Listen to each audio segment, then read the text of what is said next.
في مضمون الرواية أن الإمام الصادق عليه السلام كان جالس وياكل رطب. دخل عليه أحد أصحابه قال له تفضل كل. قال له ما أشتهي. قال له بحقي عليك لما أكلت. قال له مولاي أنا صاير موقف قدامي مخليني خلاص واصل لمرحلة ما أنا قادر أتحمل. قال له وش اللي شفت وش اللي صاير؟ قال له وأنا جاي شفت واحد قاعد يضرب امرأة وماخذنها إلى السجن وهي تقول المستغاث بالله وبرسوله ولا يغيثها أحد.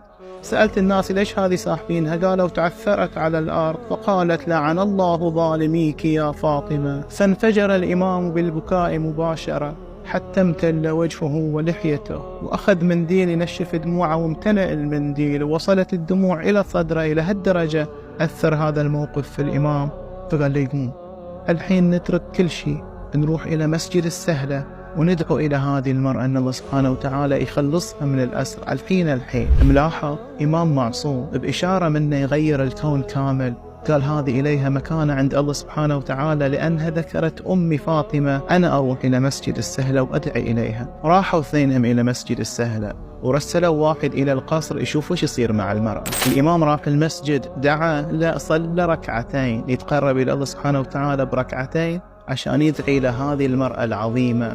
بعد ركعتين رفع إيده ودعا بدعاء بليغ، وبعد الدعاء سجد إلى الأرض وصار يدعي الله سبحانه وتعالى بدعاء ما سمعه بشار. بعد هذا رفع راسه وقال لي يلا رجعنا. المرأة طلعت وهم في الطريق جاء الرجال اللي ودوه إلى القصر. فسأل بشار وش اللي صار؟ قال أنا كنت برا فجأة شفتهم نادوا المرأة سألوها وش اللي صار؟ قالت أني لعنت قتلة الزهرة وسحبوني وضربوني. صاروا يستسمحوا منها يقولوا له اسمحي لينا هذا غلط، كم هذه 200 درهم احنا نراضيش بها. قالت اخذوا فلوسكم اني ما ابغاها بس مشوني. ورجعت الى بيتها. فالامام قال لي هذا اللي صار. فقال لي هذا اللي صار يا ابن رسول الله، وهي ما اخذت الفلوس وهي محتاجه اليها، لكن ما تاخذ شيء من عند اعدائك. فالامام اخرج صره فيها 7 دنانير وقال وصلوها اليها وبلغوها سلامي. راحوا ودقوا بابها السلام عليكم، احنا من طرف امام زمانش، احنا من طرف الامام الصادق، هذه 7 دنانير هديه من الامام وترى هو يسلم عليش. فوقعت مغشيا عليها. فلما افاقت قالت ماذا قلتم؟ قالوا الامام يسلم عليش. فوشي عليها ثانيه وثالثه. قالت أنا الامام يسلم علي ويرسل الي هديه. قال الامام مو بس يسلم عليش، الامام متابع تفاصيل قضيتش من اول ثانيه.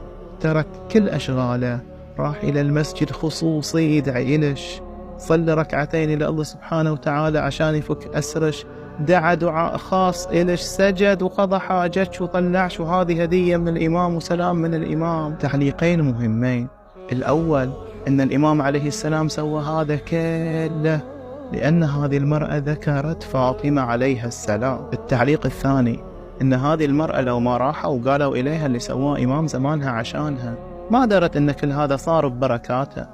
كم من هم وكم من كربة وكم من عسرة مصيبة بلاء أصابنا وتفرج الحمد لله رب العالمين، لكن احنا ما ندري أن هذا كله صار ببركات إمام زماننا عليه السلام علينا.